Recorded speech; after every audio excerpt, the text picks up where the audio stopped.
Movie की starting में हमें एक ओल्ड लेडी को दिखाया जाता है जो अपने घर के लिविंग रूम में एक बहुत पुराने वुडन बॉक्स को देख रही होती है। तभी उस बॉक्स में से आवाज आती है, I will eat your heart. उसके बाद वो ओल्ड लेडी अपने बालों को हाथ लगाती है तो उसके बाल टूट कर उसके हाथ में आ जाते हैं। वो इस बात से गुस्से में आ जाती है और हथौड़ी लाकर उस बॉक्स को तोड़ने की कोशिश करती है, पर वो बॉक्स अपने वश में कर लेता है और उस ओल्ड लेडी की हड्डियां टूटना शुरू हो जाती हैं। फिर उस ओल्ड लेडी का बेटा आ जाता है और वो ये देखकर बहुत परेशान हो जाता है। फिर नेक्स्ट सीन में हमें एक दूसरे आदमी को दिखाया जाता है जिसका नाम क्लाइड है और वो बास्केटबॉल का कोच है और 3 महीने पहले उसका डिवोर्स हो गया होता है और उसकी वाइफ अपने बॉयफ्रेंड के साथ रहती है। क्लाइड की 2 बेटियां भी होती हैं। बड़ी बेटी का नाम हैना और छोटी बेटी का नाम एमिली होता है। क्लाइड हर वीकेंड अपनी दोनों बेटियों को घर लेकर आता है। जब वो क्लाइड के घर पहुंचते हैं तो देखते हैं उधर एक आदमी अपने घर की पुरानी चीजें बेच रहा होता है। ये आदमी उसी ओल्ड लेडी का बेटा होता है जिसको हमने स्टार्टिंग में देखा था। जब एमिली उधर जाती है तो उसे वो वुडन बॉक्स पसंद आता है तो उसके बाद वो वुडन बॉक्स खरीद लेते हैं और जब एमिली उस बॉक्स को घर लेकर जाने लगती है तो विंडो के पास वो ओल्ड लेडी उसको देख लेती है और जोर जोर से शोर मचाना शुरू कर देती है, पर एमिली को कुछ समझ नहीं आता और वो बॉक्स को लेकर अपने घर आ जाती है। वो बॉक्स को ओपन करने की कोशिश करते हैं पर वो बॉक्स नहीं खुलता। फिर उसका डैड भी बॉक्स को ओपन करने की कोशिश करता है पर वो बॉक्स नहीं खुलता और कहता है शायद जिसने बॉक्स को बनाया है वो नहीं चाहता कि ये बॉक्स खुले, पर एमिली इस बॉक्स को खोलना चाहती है। रात को एमिली बॉक्स को खोलने के लिए फिर से ट्राई करती है और इस बार वो बॉक्स खुल जाता है और इस बॉक्स में बहुत अजीब चीजें होती हैं जिसमें एक दांत, एक वुडन हॉर्स, एक रिंग और एक कीड़ा होता है। एमिली को इन चीजों की समझ नहीं आती और वो रिंग पहनकर उस बॉक्स को अपने गले से लगाकर सो जाती है और सुबह को वो अपनी बड़ी बहन की चीखों की आवाज से उठ जाती है। तभी उसकी बड़ी बहन देखती है कि उसके बेड पर एक कीड़ा है और उनका डैड उस कीड़े को मार देता है। अब हम देखते हैं कि एमिली बहुत उदास रहती है और उस रिंग को बार बार देखती है और बॉक्स के बारे में सोचती है। जब उसकी बड़ी बहन उससे पूछने की कोशिश करती है तो वो कुछ नहीं बताती। फिर रात को बारिश हो रही होती है तो बॉक्स अपने आप खुल जाता है और बॉक्स के अंदर से आवाज आती है, एमिली। फिर एमिली जब बॉक्स को ओपन करके देखती है तो बॉक्स के मिरर में एमिली की आंख बदल गई होती है। ये देखकर उसका डैड भी डर जाता है। जो वो पास जाकर देखता है तो एमिली बिल्कुल नॉर्मल होती है और उनको कुछ समझ नहीं आता। फिर जब सारे डाइनिंग टेबल पे खाना खा रहे होते हैं तो एमिली अपना पाँव हिला रही होती है तो उसका डैड मना करता है तो एमिली अपने डैड के हाथ पर फोक के साथ मार देती है और उनको जख्मी कर देती है। फिर अगली सुबह एमिली की बड़ी बहन और डैड देखते हैं कि उसके कमरे में से कीड़े बाहर निकल रहे हैं। जब उनका डैड कमरे का दरवाजा खोल कर देखता है तो कमरे में हर तरफ बहुत सारे कीड़े होते हैं और एमिली बेड पे बैठी होती है तो उसका डैड एमिली को उठाकर बाहर ले आता है, पर एमिली को कुछ याद नहीं होता। पर उसका डैड समझ जाता है कि एमिली के साथ कुछ ना कुछ गलत हो रहा है और वो ये बात अपनी एक्स वाइफ को बताता है, पर वो कहती है ये सब हमारे अलग होने की वजह से हो रहा है, आहिस्ता आहिस्ता सब कुछ नॉर्मल हो जाएगा। पर क्लाइड को लगता है शायद ये ठीक कह रही है। क्लाइड को अपनी बेटी के शो में जाना होता है पर वो नहीं जा पाता। फिर क्लाइड की बड़ी बेटी कॉल करती है और अब वो अपने डैड से नाराज होती है तो वो फोन अपनी छोटी बहन एमिली को दे देती है और एमिली अपने डैड को बहुत रूडली कहती है कि मेरे बॉक्स को कभी हाथ ना लगाना। फिर क्लाइड को भी शक होता है और वो घर जाकर उस बॉक्स को खोलता है और उसको वही चीजें देखने को मिलती हैं जो कि एमिली को देखने को मिली थी। फिर एमिली को दिखाया जाता है और उसको उल्टी आ रही होती है और जब वो टॉर्च ऑन करके अपने मुंह के अंदर देखती है तो उसको 2 उंगलियां नजर आती हैं। वो ये देखकर बहुत डर जाती है। फिर क्लाइड और उसकी एक्स वाइफ को एमिली के स्कूल में बुलाया जाता है तो प्रिंसिपल बताती है कि एमिली ने क्लास में एक बच्चे को बहुत मारा है क्योंकि उस बच्चे ने एमिली के बॉक्स को हाथ लगाया था और अब वो बॉक्स प्रिंसिपल के ऑफिस में होता है। जब वो बॉक्स को खोलने की कोशिश करती हैं तो उनकी आंखों में से खून निकलना शुरू हो जाता है और वो विंडो से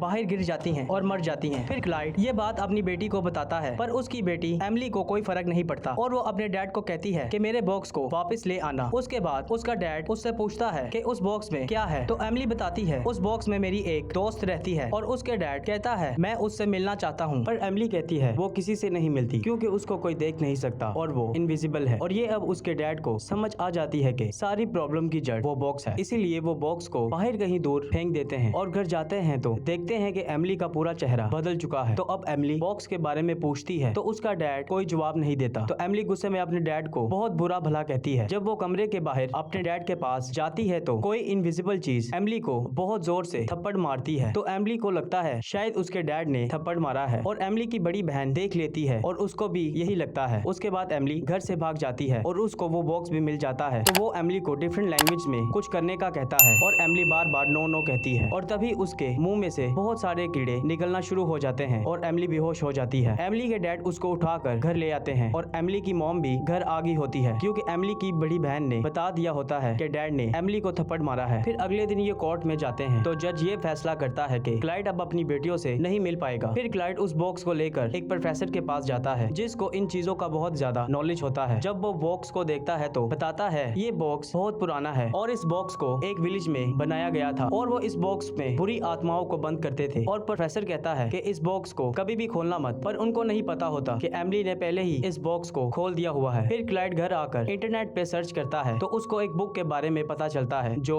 ज्यूस की होती है और वो कुछ वीडियोस भी देखता है। तो अब वो बुक लेकर एमिली के रूम में आ जाता है और उस बुक में से कुछ लाइंस पढ़ना स्टार्ट कर देता है। तो एमिली उसकी तरफ देखती है तो वो बुक दूर जाकर गिरती है और उसकी आंख से आंसू निकलना शुरू हो जाते हैं, जिससे ये पता चलता है कि एमिली बहुत मुश्किल में है। फिर क्लाइड को एक सोसाइटी का पता चलता है जो ब्रुकलिन में होती है और वो बॉक्स को लेकर ब्रुकलिन में पहुंच जाता है। और जब वो बॉक्स को सोसाइटी में रखता है तो वो बॉक्स को देखकर डर जाते हैं। यहाँ पर एक शपीर होता है जो इन सब का हेड होता है। वो पूछता है कि क्या किसी ने इस बॉक्स को खोला है? तो क्लाइड बताता है कि सबसे पहले मेरी बेटी ने इस बॉक्स को खोला है। तो वो बताते हैं इस बॉक्स में शैतानी रूह को बंद किया जाता था और उसको एक पवित्र इंसान की जरूरत होती है, इसलिए उसने तुम्हारी बेटी को शिकार बनाया है। और उसकी 3 स्टेजेस होती हैं। पहली स्टेज ये जिस पर काबिज करती है उसको अजीब अजीब आवाजें आती हैं। दूसरी स्टेज फिर उसको अपनों से दूर कर देती है और लास्ट स्टेज पे वो उस पर हावी हो जाती है और कुछ दिन में उस इंसान को मार देती है। ये सुनकर क्लाइड रोना शुरू कर देता है और शापिर बताता है अगर तुम उससे छुटकारा पाना चाहते हो तो तुम्हें उसके असली नाम से बुलाना होगा और उसको कहना होगा वो बॉक्स में वापस चली जाए। क्लाइड उन लोगों से मदद मांगता है पर वो मना कर देते हैं। तो क्लाइड उस बॉक्स को लेकर वापस जाने लगता है तो ज़िहोक उसके पीछे जाता है जो उसी सोसाइटी का मेंबर होता है और वो कहता है मैं तुम्हारी मदद करूंगा। फिर हमें एमिली को दिखाया जाता है जो फ्रिज में से कुछ निकाल कर बुरे तरीके से खा रही होती है। तो उसकी मॉम देख लेती है। जब वो पास जाकर देखती है तो एमिली उस पर अटैक कर देती है। जैसे ही वो उसको मारने वाली होती है तो एमिली अपने होश में आ जाती है। फिर एमिली की मॉम का बॉयफ्रेंड आ जाता है और डिसाइड करते हैं कि हम एमिली को सुबह हॉस्पिटल लेकर जाएंगे। फिर अगली सुबह जब एमिली की मॉम का बॉयफ्रेंड कार को साफ कर रहा होता है तो एमिली उसे गुस्से से देख रही होती है। तो जब वो एमिली के पास जाता है तो उसके सारे दांत टूटना शुरू हो जाते हैं और वो वहाँ से भाग जाता है और एमिली बेहोश हो जाती है। फिर एमिली की मॉम और बड़ी बहन उसको हॉस्पिटल ले जाते हैं और उसका सिटी स्कैन होता है तो उनको एक चीज देखने को मिलती है। ये वही आत्मा होती है जो उसकी बॉडी में एंटर हो चुकी है। फिर हमें क्लाइड को दिखाया जाता है जो ज़िहोक के साथ हॉस्पिटल जा रहा होता है। बड़ी बेटी ने कॉल करके सारी बात बता दी होती है। अब उनको ये पता करना होता है उस आत्मा का नाम क्या है। ज़िहोक उस बॉक्स पे लगे ग्लास को तोड़ देता है जिसके पीछे एक नाम लिखा होता है एबिजो और वो दोनों समझ जाते हैं उसका नाम एबिजो है। फिर ये दोनों हॉस्पिटल पहुंच जाते हैं और एमिली को लेकर एक दूसरे रूम में चले जाते हैं जहां कोई भी नहीं होता। फिर ज़िहोक वो लाइंस पढ़ना स्टार्ट कर देता है और बाकी लोग अपनी एक एक चीज बॉक्स में डाल देते हैं। और अब एमिली में वो आत्मा आ जाती है और कहती है तुम सब लोग मारे जाओगे और वहाँ से भागकर किसी दूसरे रूम में जाकर छुप जाती है। अब क्लाइड उसके पीछे जाता है तो वो क्लाइड पे अटैक कर देती है और जैसे ही वो क्लाइड को मारने वाली होती है तो एमिली नॉर्मल हो जाती है और वो सब लोग एमिली के पास आ जाते हैं और बहुत खुश होते हैं कि वो आत्मा चली गई है। पर ज़िहोक को पता होता है वो आत्मा अभी तक नहीं गई और वो किसी और के अंदर जाकर छुप गई है और अब वो जोर जोर से एबिजो एबिजो बुलाना शुरू कर देता है। तभी क्लाइड को कुछ होना शुरू हो जाता है और वो खुद ही दूर चला जाता है और उसके मुंह के अंदर से एक हाथ बाहर निकलता है। ये उसी आत्मा का होता है जो उसके अंदर छुपी होती है और अब वो क्लाइड की बॉडी से निकलकर बॉक्स में वापस चली जाती है जिसमें उसको कई सालों पहले बंद किया गया था। एमिली ये देखकर बहुत खुश होती है कि क्लाइड ने उसकी जान बचा ली। फिर उसके मॉम डैड इकट्ठे रहना शुरू कर देते हैं और उनके घर की खुशियाँ वापस आना शुरू हो जाती हैं। फिर हमें ज़िहोक को दिखाया जाता है जो उस बॉक्स को कार में लेकर जा रहा होता है तो एक ट्रक उसको हिट कर देता है और उसकी कार का बहुत बुरे तरीके से